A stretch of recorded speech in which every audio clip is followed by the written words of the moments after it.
No two people with autism are the same. Every single person with autism is entirely different. I do think that is one of the key takeaways from this, and one of the hardest things to take away from it, to be honest, because it does mean that giving training on autism is kind of a moot point, because I'm never ever going to be able to tell you how to deal with every single person with autism, or even a single person with autism. I might be able to tell you how to deal with my brother, but that's about it. Autism, or autism spectrum disorder, is a developmental disability that affects how a person communicates with and relates to others and makes sense of the world. At the moment, there's more awareness growing around autism, but it's still not there. And I do think that's something which is so important for people going forward, that we sort of all know how to work with people with autism, because it is such a prevalent thing in the world, and it should be that the world is a comfortable place for autistic people to be. Part of what feeds into this lack of awareness is all of these silly myths that surround autism. Lots of people think about autism and they think of people who do not have any emotion. So in literature and in film, you quite often see autistic people depicted to lack empathy, to have no emotion. In fact, autistic people tend to be highly concerned with the feelings of other people around them. They do not know how to react to them in the same way. They do not know how to respond to the social cues in the same way. I say they, that's a generalization. Some of them do, some of them do not. Some do not know how to react to the social cues. They may struggle to make sense of these social cues, and actually that massively increases the concern that autistic people have around knowing how to feel around other people. So the idea that they don't have empathy is completely untrue. Special talents, people believing that autistic people are going to be like Rain Man or have some special skill or talent that they can do. Not true. Just as much as we do, or just as much as anybody in the world does, we might have someone who's got special talent, we might have someone who doesn't. Same with autistic people. There is a level of prevalence of people with special talents, but there's no research to suggest that that is due to their autism. It is just a fact of being. Another one is that autistic people are unable to learn.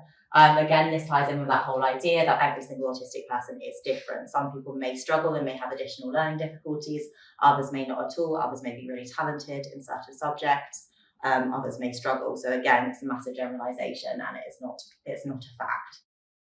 Common traits in autism are things like being overly reliant on a routine, needing to sort of have everything in a certain order, needing to know what's coming next, having levels of social anxiety, having very literal interpretation of what's going on. So that comes under speech, language, and communication needs, struggling to understand figurative language and sarcasm and stuff like that.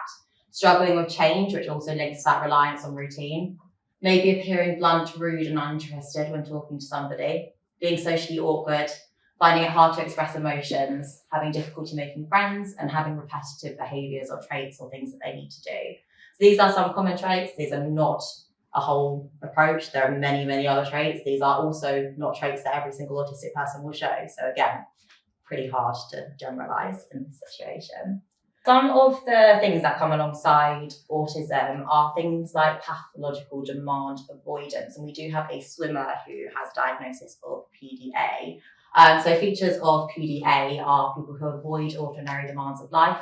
They use social strategies to aid avoidance. They may appear sociable but lack understanding. They may have mood swings, and they may have obsessive behaviours.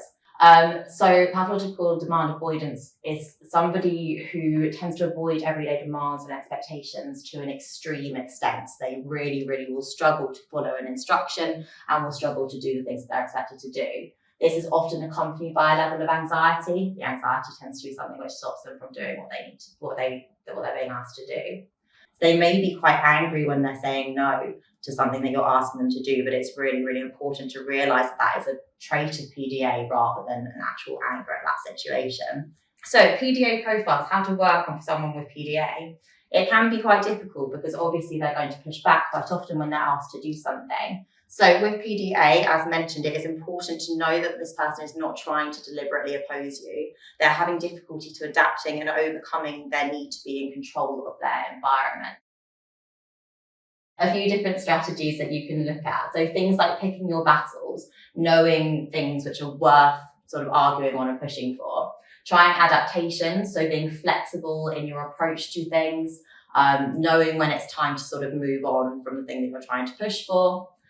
Disguising and managing your demands, which is something which we'll look at when we get to this options thing. Negotiation and collaboration is a really key one, sort of giving an option saying that, hey, we can work together on this. If you do this, then you can have a treat or something like that.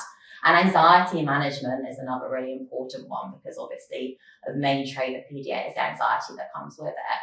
So PDA swimmers, they're not deliberately opposing you. They're not saying no because they don't like you. They're not saying no because they don't want to do it. They're saying no because they can't cope with that change. One thing that we've noticed works really well with our swimmer with PDA is to provide two options. So having that sort of disguised demand, giving two options. So saying to the swimmer, would you like to swim widths or lengths today? Would you like to race, or would you like to swim on your own? Would you like to do front stroke, or would you like to do backstroke? Instead of telling them what they're going to do, they get that level of choice, and it gives them back that control. So then they don't have that tendency to slip into the anxiety and to avoid all the demands. Another trait is speech, language, and communication. So some people with autism will have speech, language, and communication needs. So this may be problems producing speech or sound, so problems being able to vocalize what they're trying to say. It may come under stammering. It may be voice problems such as hoarseness or a loss of voice. Problems understanding language, problems using language, and issues interacting with others via other communication. And when I say other communication, I mean those non-verbal cues that we might understand that someone with speech, language, and communication needs may not be able to follow. So in terms of some approaches and strategies, one thing is to establish a routine. If you have a very clear and set routine, it limits that need for constant communication. So you do not need to say when things are going to change. You do not need to keep on adding new instructions. So if your swimmer does have speech, language, and communication needs, them knowing what's expected means that they can kind of just get in the pool and follow it without having to constantly check in, or without you having to keep on telling them what's next. Allowing increased response time. Sometimes a lot of the speech, language, and communication needs come under that need for a little bit of extra thinking time. So you might ask a question and it might take someone longer to process it than you would imagine. So being really patient, leaving that big gap before you get a response is really important. Using a system to facilitate breaks and help. So that's something that we've got going with some of our swimmers. They have a break card which they can hold up to ask when they want to stop swimming. Means that they don't have to use that verbal communication, and they can just do something quite physical with it, which helps to limit that anxiety around speaking. Limit your ambiguous language and small talk. So talking in saying things which might have a double meaning, using figurative language, using sarcasm, things like that are going to be really, really confusing to someone with a SCLN need. And also things like small talk, as much as it's so lovely to get in the pool and have a chat with our swimmers, you'll be able to read from the swimmer whether they are up for that or if they are not. And if they are not showing that they're up for that, then it is best to just leave it. So we have these cards, which are excellent, which are things like taking a break. Do you want to do this? Yes or no?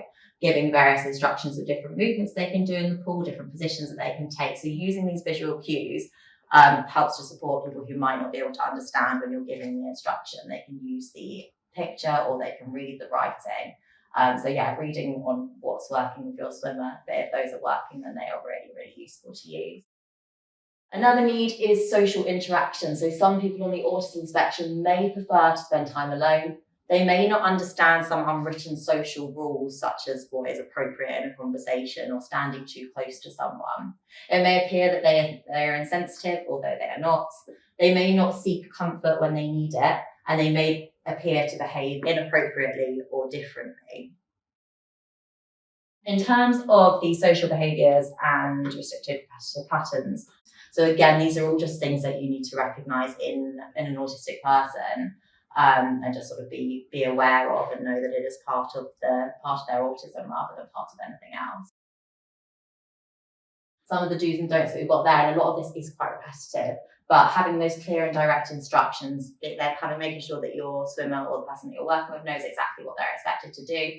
Having a lot of consistency in your approach. So again, that establishes that routine. There's no need for that additional communication.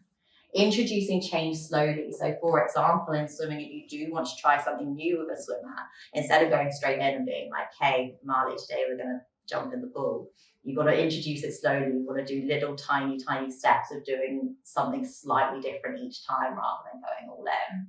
Celebrating all triumphs, I think that's a great thing for everyone that we work with and everyone at all really, but making sure that you really recognise when something good has happened, Being adaptable and flexible. So things like obviously with PDA, it could be worse on a different day. That is another thing as well with PDA, is that sometimes someone may come in to swimming and be having a really bad day in terms of PDAs. They may be less likely than ever to respond to what you're asking. So having that flexibility in your approach to be able to deal with the different moods of your swimmer is really important.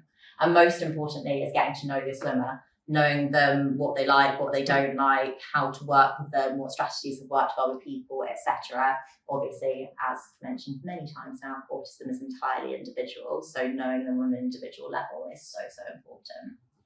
The don'ts: using irony, sarcasm, figurative language, exaggeration. There's a high chance that your swimmer may not understand that.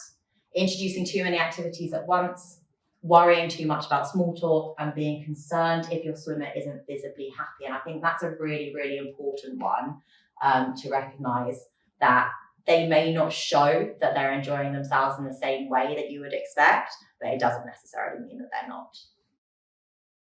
If somebody gets triggered or upset by something, is there any sort of guidance as to, I think, stepping back and leaving them have a moment? Is that the best way of handling that? And sort of what? Yeah, no, that's a really good question. So yeah, obviously, I don't know if you guys would have heard of sort of like an autistic meltdown. So it's quite a different kind of reaction to something. But yeah, it is quite a hard one to answer because it is so different for different people. But quite often having things to hand if you can, which will provide them some comfort and familiarity. So potentially asking someone who cares for them whether there's something.